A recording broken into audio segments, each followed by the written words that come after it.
Hello, and welcome to Franklin's Garage to Stage podcast. My name is Rob Franklin, and my co-host is my friend, brother, and fellow musician. Who are you, man?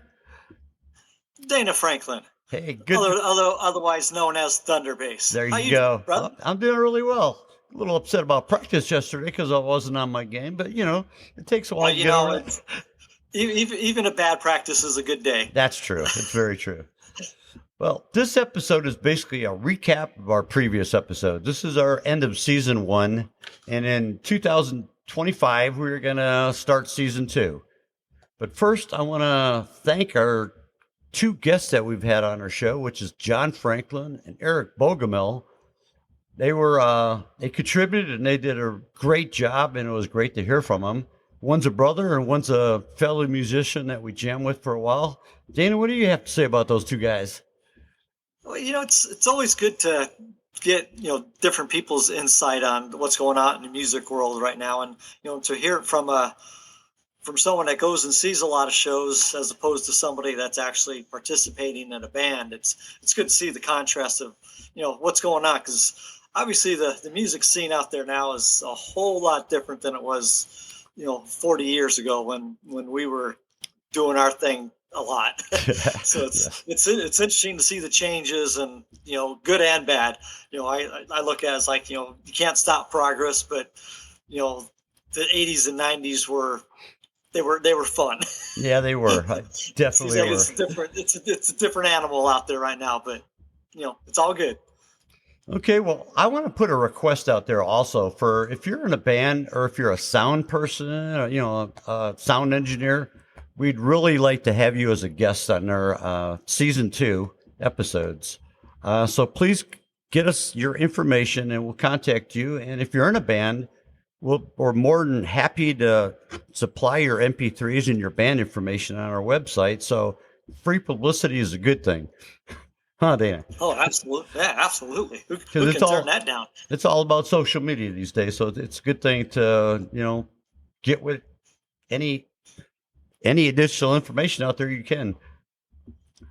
Yeah, we're kind of new to this whole social media stuff. So true, if there's anybody out there that can give us some tips on how to better deal with it, we'll take those comments too. Good or bad. Let us know. Cool. Okay, so the first thing we want to recap on from our previous episodes is basically auditioning and having a place to play. It really depends on kind of your financial situation to begin with. I mean, I know we're called from garage to stage, but to tell you the truth, I've never really done the garage thing. It's always either been a storage unit, a rehearsal place that's established, by companies, or in a house. But in my opinion, the best place to do it is in a rehearsal spot that's what their business is. One of my successful bands in Sacramento was rehearsed at a place called Sacramento Rehearsal. And it was kind of not only Sacramento, but they were kind of a Bay Area company. And not only was it secure, where you had to have a card key kind of thing to enter, but a gate entrance and all that kind of thing. So it was secure. It was climate controlled, had restrooms and all those kind of things. So it's kind of the best scenario, but it all kind of depends on your financial situation. But as far as I'm concerned, that's the best route to go. What do you think? Now, didn't you say that one that you played at in Sacramento? Now, it was also soundproof too, right? Yeah, and every room was soundproof, and some rooms had roll-up doors where you could just back up your, cars, trucks, or whatever you had to get your equipment to a show. So, but, the rates vary. Nowadays, they're a little bit more expensive, but back in the day we were at this place, it was, less than $500 a month. And if you're playing every weekend, you can handle a place like that. And it's nice to have a place, where you can go out, you can go to the restroom, it's climate controlled. You don't have to worry about all that shit. And, And be able to back up the U-Haul or, like I said, trucks to load everything up and unload it. Exactly. That'd be really nice. So, I mean, that's my preference, but I know, like, financially, if you're not able to do something like that, you may have to do it in a home. But then you have to consider, like, neighbors, the proximity to your neighbors and things like that. So we've also done storage unit type thing. As long as there's climate control, that works pretty well too. But then you have to worry about security, who has access to the room and things like that. Yeah, and other bands playing at the same time, Yeah, and sound travels through the walls. Not as soundproof, so you're listening and hearing everything that's going on 2 doors down from you. Exactly. And if you're if you're a band that plays at a low volume to hear yourself, and all of a sudden you got a screamo band next to you, that could make for a which we kind of experienced yesterday, actually. Exactly. Okay, so you've got your location like we've talked about. Okay, so whether it be a garage, a storage unit, a established rehearsal spot, kind of the next step is like auditioning. If you haven't already done so, you really need to audition people. So the best steps for that are what would you say, Dana? For auditioning people, well, if you're the ones that are getting the band going and you're looking to audition people, like we've mentioned before, there's tons of social media sites now that you can, advertise on, local music stores, or, and once you find the people, this is kind of where the area gets great. It's like you really, what I think you mentioned once, and I think it's a great idea is, before you even go and practice with these people, it's like just meet somewhere, go meet at a restaurant or a bar and hang out for half an hour just to see if you guys even get along before you waste the time on practice. Because 10 minutes into it, you might realize like, hey, you're just not what I'm looking for. Vice versa, they could be like, yeah, no, this isn't going to work out. So I mean, excuse me, personality it's gonna make or break the band. I mean, you can have 5 guys that are all great musicians, but they don't get along. So that doesn't do you any good. So yeah, I would highly suggest some kind of meeting ahead of time to just feel everybody out, see what everybody's all about. Yeah, good point. Good point. Okay, dude, we talked about, getting people, you've met them in a bar or whatever, and you're getting ready to go practice. Get into a practice place, and then you want to really determine what kind of genre, number one, you're going to play, what kind of song, what kind of sets you're going to do. Are you going to be long sets, short sets? Are you primarily focused on playing to a particular group of people, or, basically how you're going to set up your practices? In your opinion, what's a good way to format that? Yeah, I guess the first big question would be, how does everybody feel about, are you going to be strictly a cover band, or are you going to be an original band? Are you going to kind of be a hybrid between both of them and try to do both? I mean, it's, it's one of those things where I think, once again, this is two different scenarios and 2 whole different animals. Is you can be a great cover band or you can be a great original band. To try to do both, I think is hard unless you're just starting out and you want to do a couple originals just so people recognize something that you're doing. But that's one thing you really got to decide on. In the beginning is what's your final destination? What are your goals? What are you going to focus on exactly? Yeah, because if you're going to be a cover band, then you can spend all your time trying to figure out, okay, what songs not only do you want to do, but what are the the places you're going to play, what do the people want to hear? Because if you're a cover band, it's not all about you. It's what the people want to hear, whether you like it or not. Whereas an original band, it's going to be your stuff. You're representing yourself and you're showing your style and influence on what you're doing, and not trying to copy somebody else. So exactly. That's a discussion that you definitely have to have during those first couple of practices. And I know what we've run into a lot is having a vocalist join later. So ironing out those songs previous to having a vocalist, I think is kind of a good thing, actually, because you're getting a good foundation for your songs before you bring in a vocalist, which could be a good thing, I believe.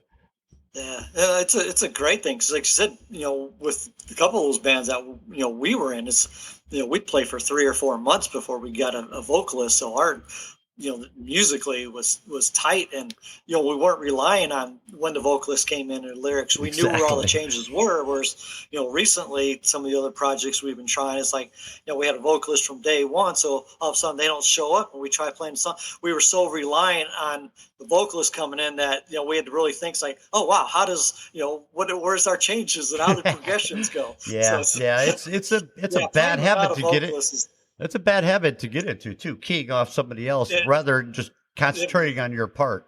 Yeah, we've run it really is, because if they come in even one measure late, then it really throws everything off, and you got to think, it's like, okay, are we going to play that extra measure? Are we going to just cut him off? I got to be on the same page. Exactly. Well, another thing we need to talk about too is, like, okay, we talked about getting the people in. We've auditioned them. How do we control rehearsals? I mean, do we establish a time frame they have to be there in, or and the amount of times you're going to show up in within like a week or two, or what's your opinion on how we should establish that?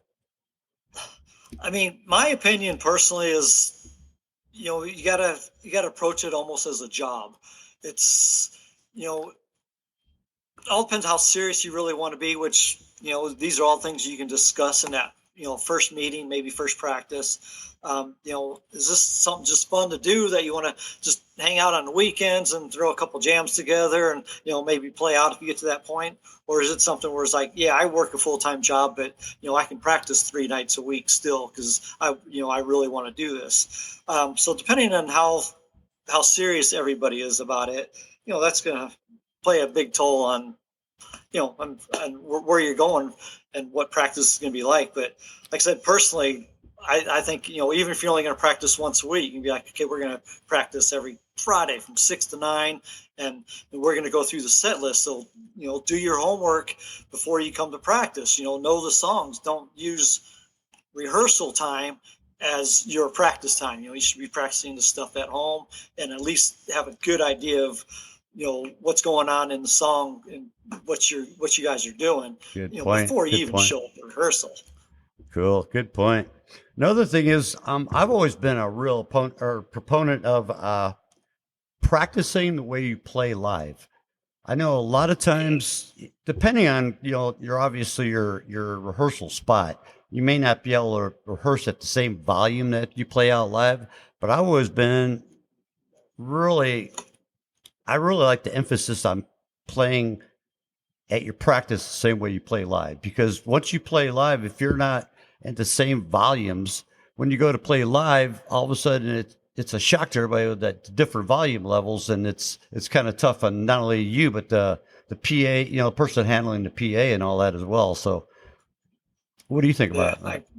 I agree 100%. I mean, it wouldn't be a bad thing to maybe once a month do a rehearsal, and I've heard this from other musicians, do a rehearsal at a really low volume so you can really hear what's going on, and if there's like some real subtle changes or time changes, something you can hear what everybody's doing. True. If you're doing it at a low volume. But I like the idea of practicing as if you're playing live. Well, especially me being a drummer. I mean, I like to hit the kit at the same volume I'm going to do it live. Because if you're practicing at a different level, I think it's going to come across in your live performances as not being, you're not really gelling with the other musicians if you're not doing it the same way you did it in practice.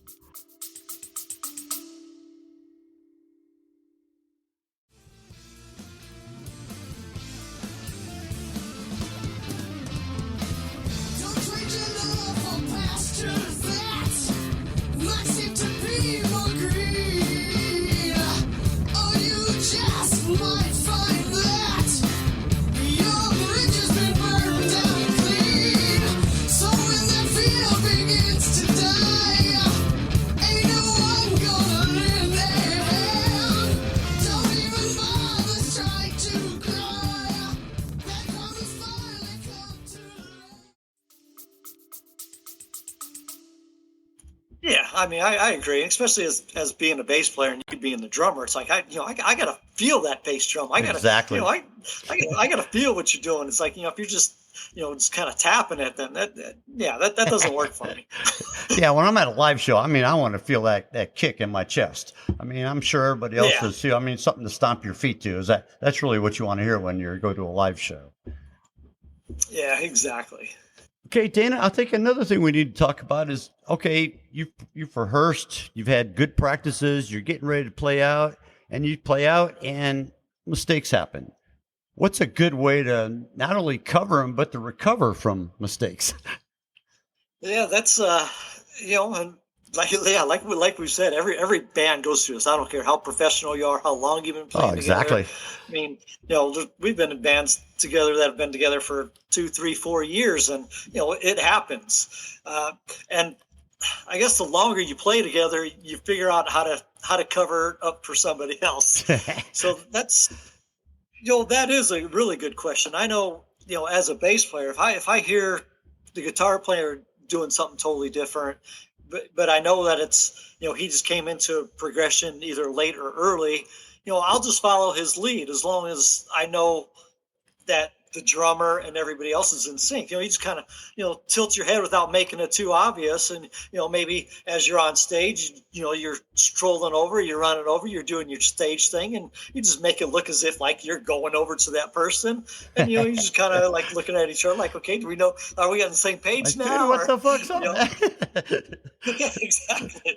Well, I know as a drummer, a lot of times what I would do is just keep the kick pattern going and then kind of fall back into the groove with my snare if I missed the section, so it's tough sometimes to recover. And as a guitar player, well, bass guitar, but even as being, one of the guitar players, it's like, if I know I'm just all of a sudden I feel like I'm lost and I totally forgot something, I'll just play like really lightly and maybe just hit some root notes. Just pretend like maybe that's even part of the thing until I figure out where the hell I'm at. It's like, well, I know okay, you've always been great at it, because I very seldom heard mistakes from you, and if they were there, they weren't noticed. But it's just, like I said, it's and what I've heard from other people, especially people that are watching you, unless it's a cover song that you're doing note for note, they're not even going to notice it. You're going to notice it more than them. True. So it's just a matter of you not making it look as if like you made a mistake.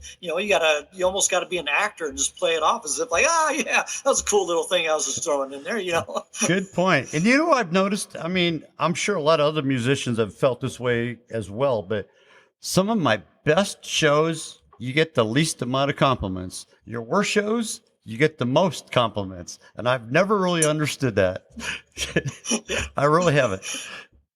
Yeah, and I think a lot of it is also, who's in the audience? What kind of people do you have? Of course. Do you have more musicians in the audience, or is it family members and just friends that they don't know what the hell you're playing, and unless, like I said, unless you're a cover band, but they don't know if you're going into the right key or the wrong key, or you come in early or late on some progression.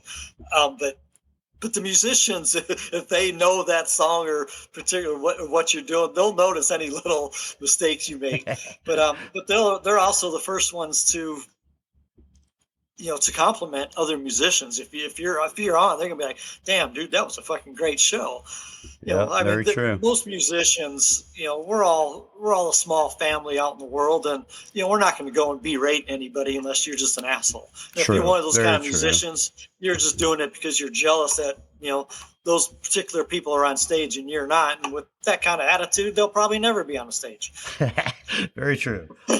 Well, and speaking of other musicians, please do send us your information if you're just starting in a band, or if you're in an established band, if you've got 20 CDs out, regardless of your situation, please get a hold of us if you want to be on the show, and we'll definitely support your website or whatever MP3s out there you have. So please do contact us, and we'd love to have you on our show.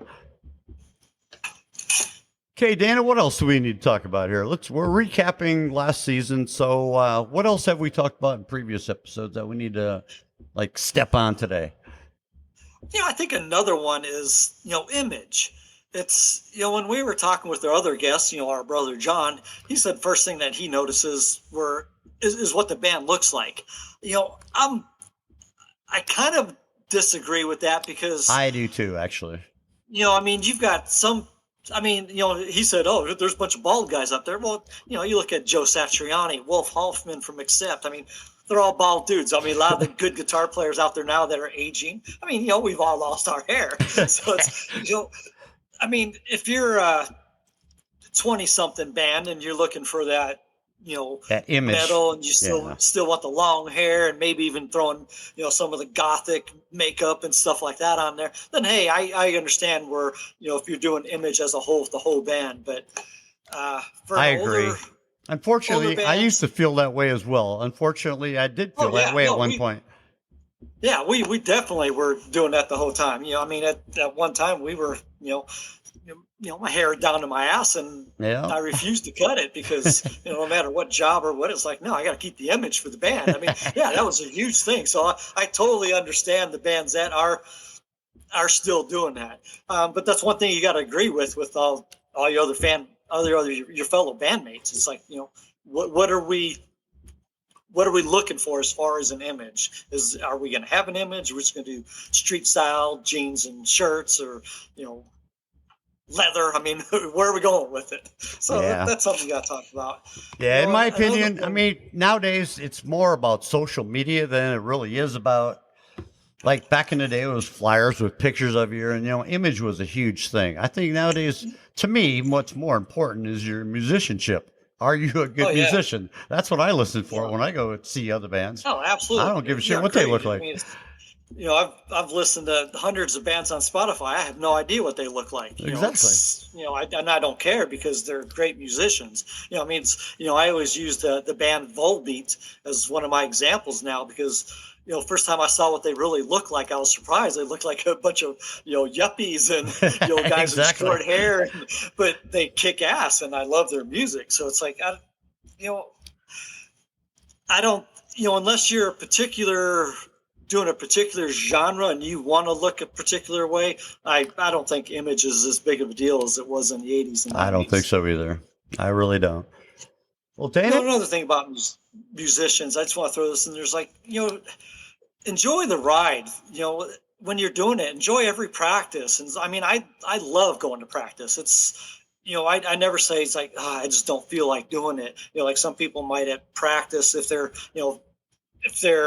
professional athletes, they might, yeah, I just don't feel like, but as a musician, I can't wait to go to practice. I mean, it's just, not only is it just an outlet, but it's just like, I love the feel of playing music. I mean, hearing it and playing it are two different things. And I love hearing that, that bass drum in my chest, and, and the guitars and everything. It's just, I mean, there's no feeling like it. And once you get to the point where you're playing in front of people and you hear people cheering for you, especially if you're an original band and they love your music that you created, and there's no drug that can replicate that. that's an excellent point. And, your musicianship shows that as well, because when you play, even at practice, I mean, you're always on point. And I think that's really, really important. If you're not feeling it, I mean, maybe musicianship isn't what your goal should be, because you really have to love it. I mean, in order to be a good musician, you have to feel the music. I mean, feel the, what you're doing, and be able to perform it like you enjoy it. Yeah. And going back to a point that you said earlier about practicing as if like you're playing live, another good point would be, when you're practicing, you see so many guitar players and bass players and maybe, even vocalists looking at iPads, trying to figure out the lyrics, or guitar players and bass players always looking at the neck, at the notes that you're playing. It's like, practice as if, you want to interact with the crowd. You can't do that if you're always looking at your, fretboard or keyboard or drum set or whatever, your choice of instrument is. Like, yeah, you're going to make mistakes until you get a feel for everything you're playing. But you look at these professional guys out there that have been on tour forever. It's like, they're interacting with the crowd, they're looking up the crowds. Maybe during a solo they might be doing some little bit of glancing, but for the most part their heads are always up looking at the crowd. All right. I think that comes across too. I mean, how you feel is going to come across to the crowd. I mean, I enjoy shows where I see musicians like looking at each other, laughing, interacting with the yeah, yeah. crowd, like you said. I mean, it's a totally different feeling you have for that show than bands that just stand there and then play and, don't express any feelings. Yeah, if you're just standing there playing and looking at what you're doing because you don't feel comfortable not looking at it, that takes you away from running around on stage, doing all the stuff that the audience wants to see. I mean, Exactly. you're Exactly. there, you're there for them. I mean, they paid, or they're paying, buying beer or whatever they're doing to come see you. It's like, you got to give them a show. It's a performance. It's not practice. It's a performance. So, It is. It is. It give them the really money's is. worth. Okay. Well, thank you, everybody. This has been just a kind of a minor recap of what we covered in episode 1. Like we said, season 2, we really want to cover more of the playing out in the clubs aspect of it all, as far as working with a sound engineer or working with the bar owners and basically getting gigs. So if you're involved in any aspect of that in your band, like I said, please get us your contact information and help us with these episodes being a guest.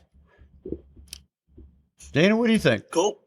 I like everything you just said, and the more the more info we get from everybody, the more we can spread the word. And I mean, we're doing this to help out other musicians. We're not getting paid for this. It's not like we're a millionaire Exactly. sitting at home just getting money for this. We're doing this to help anybody it's in the situation that we were at, or that's looking to get something started, or even if you've gotten started. It's like, and we'll talk about that next year with our new episodes, as far as legal stuff that goes into it, studio time, and now that you are out of the garage and you're playing live. Okay, well, now you got another whole set of stuff to think about, and Exactly. we'll discuss that next season. Sounds good. Sounds good. Hey, well, I want to wish everybody a Merry Christmas if that's what you celebrate, and a Happy New Year. And Dana, thank you. And I want to thank everybody out there that's been a loyal listener, and our two previous guests. I want to thank them, and please do visit us on season 2. Cool. Keep the music alive, people. All right. Thank you, everybody. Bye.